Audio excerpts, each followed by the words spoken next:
Good morning! Welcome to my YouTube channel, Leo Songkit Vlog at Itik Farming Davao. For today's video guys, sharing thoughts lang po ito about sa pag-itik, no? Kasi po kami dito ngayon, ito yung aking stocks by the way, na week old. Ito, malaki na to. Panto, Itik Pinas na pinapisa namin at marami tayong available dito po. So, yan po. Ang masasabi ko dito, maganda itong alagaan pagka ganitong edad. Dito ho tayo mag-start sa week old. Kasi ho, na-brooding na namin, pinapalaki na namin dito sa aming facilities. No, para naman pagdating ng panyo sa farm, hindi kayo mahirapan. Ganun po. So, ito po yung stocks ngayon. Malaki na. At siyempre, inobserbahan po namin. Wala na yung maliliit. Ito yung side na to, ito yung sa upper. Iba pa din yung sa baba.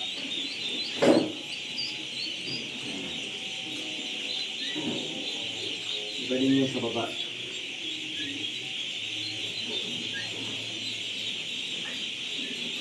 Diba? Good morning. Tayo sa kabila at meron din dito sa left. Good morning. Kasi itong dito. Kasi yung kulay naman namin dito sa Itik Pinas is magkapareho. No, halos 90% po yung kulay ng babae brown at kulay naman din po ng lalaki din. So, ito yung maganda sa F1. So, yan po.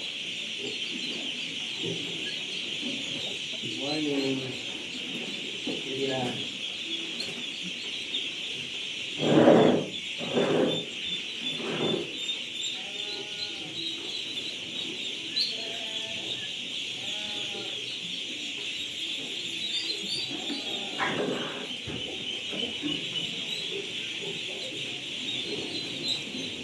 Pagpapakain po namin dito is 3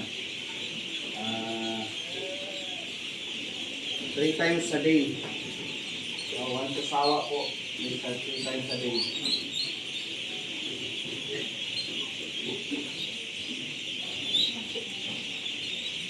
Yan po aming stocks ngayon. Sobrang sobrang dami po nito. Itong aking ngayon, makaubos ko isang setting lang ha, isang kainan. Guys, isang setting lang talaga to. 1 sack. Kaya ubusin ng 1 hour, 1 sack. Pwede. 50 kilos, isang sack po. Sobrang dami ng aming itik ngayon. So, ganun po pagka may talaga, may determination tayo sa negosyo. Kailangan nung harapin natin yung nandito ngayon. Kasi tulad yan, may mga nag-iitikan ngayon. Very aggressive. Meron ding umayaw. Meron ding umayaw. For me naman, kung bakit ayaw tayo sa negosyo na hindi naman tayo siguro hindi nakapaghanda, no? Ang projection months lang, hindi nakatuon doon sa hindi nakaplan for 5 years ay talagang ayaw, lalo na pagka tayo na crisis, no? Lalo na ngayon, ang ganda na yun, itong season na to, August, medyo off-season po ng mga fresh egg. So, medyo kulang ang supply. Diba? So, ganda ngayon mag-alaga guys.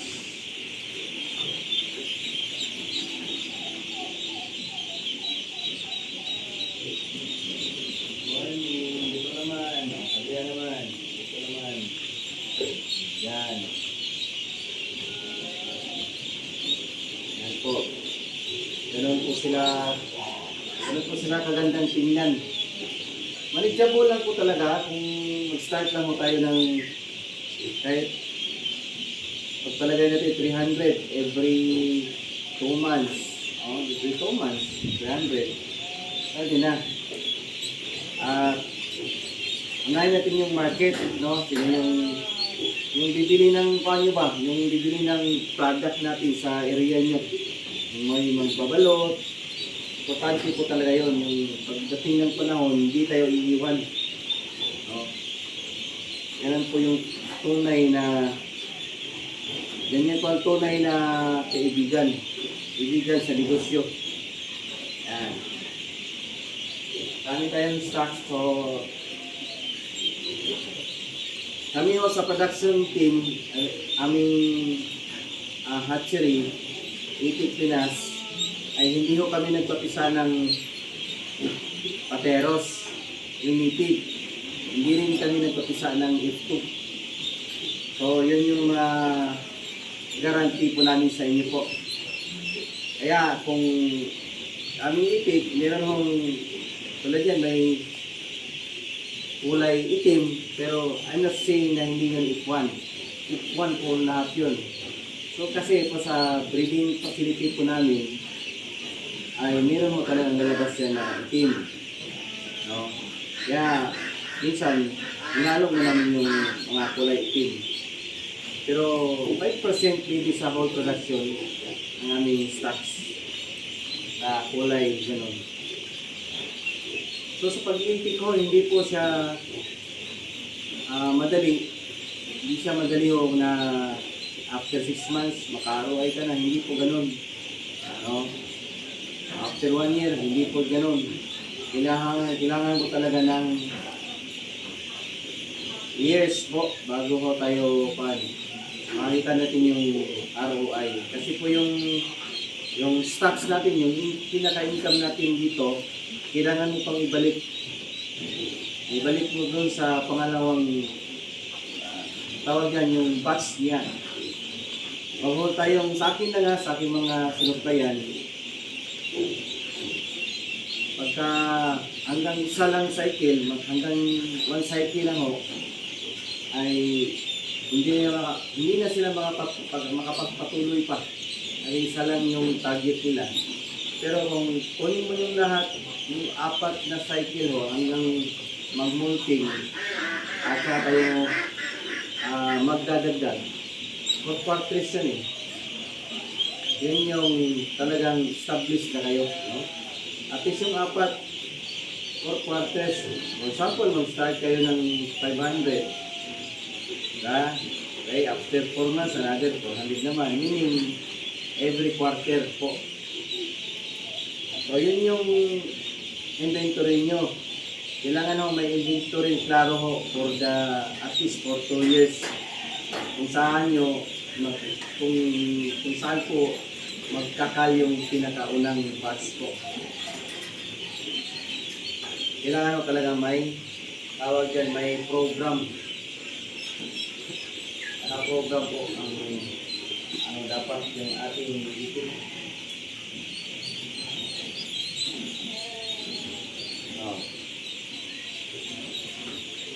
Kasi kung naka-program, walang dahilan na hihinto. Naka-plan mo ba? O may iba, malaking salpak talaga, malaking batch. Maramihan, 1,000 kagad. Tulayan yan, meron akong 1,000 na booking. Pero next month, by September, meron din akong 500. Meron din kami 600. So, iba-iba po. So, yung 1,000 na yun, siguro sa kanilang plano ay pag mangitlog yon 6 months, saka sila dadagdag uli yung 1,000. Dadagdag uli kayo, the same po ng numbers na nauna. May experience ho, maganda yung kung nagsimula ho kayo sa numbers na 1,000, sana ho sa pangalawang cycle naman, pangalawang batch ho, same age pa rin. O kung pwede ho, dagdag ho kayo ng 10% sa total calculation sa nauna. So, kung 10%, let's say for example, gawin na natin round off 1,200. Diba yung una natin, 1,000 na feeling. Pag mangitlog yun, 1,200. Okay? Na naman, yung pangalawa. Okay, after 6 months ulit, hindi tayo magbibig sa yung second batch ha. Yung pang third batch, hindi tayo mag-base dun sa pang second. Sa fourth batch naman, dun tayo mag-base sa third. So, ang edad ng itik, nag 6 months ho, yung pangatlong batch natin, yun yung basihan natin na dadagdag ulit tayo ng pang-apat. May ipapasok na tayo sa pang-apat, after 6 months, tamang-tama ho, yung first batch ko na nauna dito, nagkakal na ho yun. Diba? So, ibig sabihin ho, lahat po ng gastusin, lahat ng pagmumulting doon, makukupap yun sa production mo sa nauna. Yung sumunod. Walang dahilan ho na hindi tayo mag-successful sa larangan po ng pag-iitik. Doon ho tayo sa pabor, sa positive side ng ating pag-iitik. Kasi hindi naman lahat ng negosyo ay income kagad. Lahat po na may risk po. Kaya lang hindi ko sa itikan, calculated. Hindi po siya, madali siyang alagaan. Yun lang, hindi siya sensitive. Pero madali ho siyang, tawag dyan, magtampo ang mga itik. Yun lang ang kanyang weakness ho. Taas mo ng topic. Isang kamay lang para hindi diba? So kami ho dito, ako wala pong ang itik na to, ang aming breeder siya, si Riz Bahaya. Siya ho ang mayari ho ng farm at yung hatching egg, yung parent stock nito sa kanya ho. Akin po ay hatchery lang, nagpapisa lang ho tayo na galing ho sa kanyang itlog. Ganun ho ang aming arrangement, provided na wala mong ipapisa namin na F2 at pateros. Ang layunin naman namin dito ho ay matulungan ho yung mga farmers na makapag-avail ng magandang quality ng itik na itik Pinas ho. Ito na yung produkto natin na itik Pinas. Kulay brown ang babae, ang itim naman lalaki. Ito na yung ating product. Okay.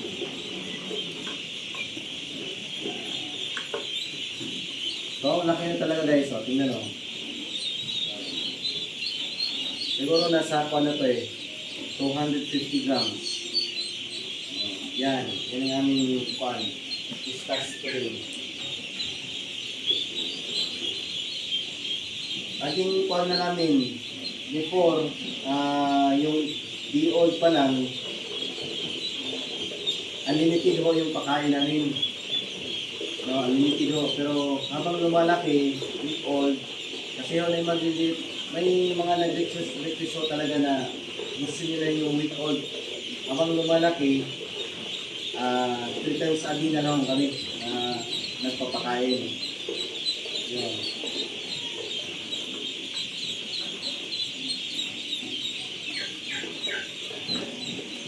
lahat ng gustong sumubok sa duck farming, sa larangan ko ng pag-itik, maganda yung i-avail niyo ho yung Tip 1, Tip Pinas talaga.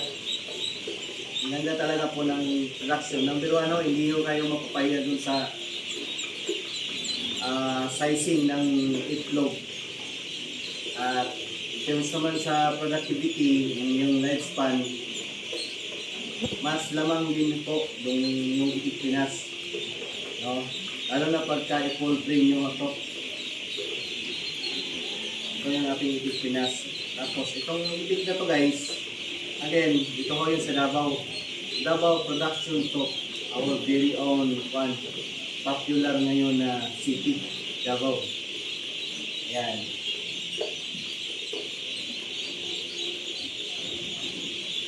So, yung aking facility, ito lang. Pero, kakasya to ng 10,000 heads dito. At least, be old. Pero, pag week old, medyo lipit na. Yung ating facilities. Lipit na ho. So, yung aking first come, first serve. Kala ko maabin nyo to. Kasi, limited lang to. Limited lang to aming stocks ngayon. Sa gusto ho, sana makakuha na kayo. Sana na nakapanood dyan. So, available to dated today, August 19, 2026. Pagdadaan yung video natin sa inyo, mag-cast to, wala na to guys, boost na to. Yan na po talaga dito guys. So, yan lang. Ang aking masasabi ho ay patuloy ho tayo sa larangan ng negosyo. Lalo na ngayon, larangan ng pag-iitik. Kasi wala tayong wala naman din talaga tayong choice kasi araw-araw tayong gumagastos. Di dapat araw-araw may income tayo na ang magamit natin. Aking area dito ay elevated. Sa ilalim mo nakasemento to at mayroon tong malaking septic tank na nakaraan na pinabakho ko. Pinahukay ko bakho. At araw-araw mo na kaming naglilinis dito with disinfectant na hinalo namin sa tubig. Kaya ang ganda ng resulta. Pwede ho kami nagkakarwas dito guys. Wala dito. Meron naman siyang mga maliliit na mortality, hindi po yan maiwasan. Kasi sobrang dami mo ng ating stock. Kaya ganito po yung kanyang ngayon. Okay, shout out to bago mo tayo magtapos. Kung may mga katanungan ho, comment down below. Willing ho tayong sasagutin yan. At yung ating Facebook account guys, Liyosong Tip. Same ho yung profile na aking YouTube. Sa lahat ng nanonood sa ating video today, ngayon ito, shout out ho. Wala po nagsusuportuhan kayo. No? Salamat ho sa palaging panonood sa ating mga vlog. Mga OFW, sa lahat ng nandyan sa ibang bansa. Hello. So dito ho kami sa Davao ngayon. Ito yung aming stocks guys. Nandyan sa barko yan. Alam po, nanonood kayo dyan sa sa inyong facilities. So, tuwing may break time mo kayo. Salamat po talaga sa panonood. Hindi ko kayo may isa-isa guys, pero siyempre, maraming salamat po talaga panonood nyo palagi. So, marami pa tayong video na i-upload. Pag naka-subscribe mo kayo, madaling yung ma-notify agad sa screen nyo pagka naka-subscribe mo. At naka-follow kayo sa aking Facebook account. Diba? So, my name is Liyosong Tip from Davao. Sama ko dito si Ceres Baya. Dito po sa production ng Itik Pinas. And ang ginagamit ko dito na fish. Walang iba ho, yung Yunaco Company at yung aming duck layer is Sarimanok. Ang aming pakain dito is GMP or Chick Booster, ang aming grower. Yunaco Company pa rin. But I'm not saying also guys, pipiliin yung pan. Para hindi ho bias, no? Yan ang mga fish dyan, available ho sa area nyo. So, depende na ho yun sa inyo ho, kung anong gagamitin nyo. So, yan na po, at maraming salamat po. Happy farming.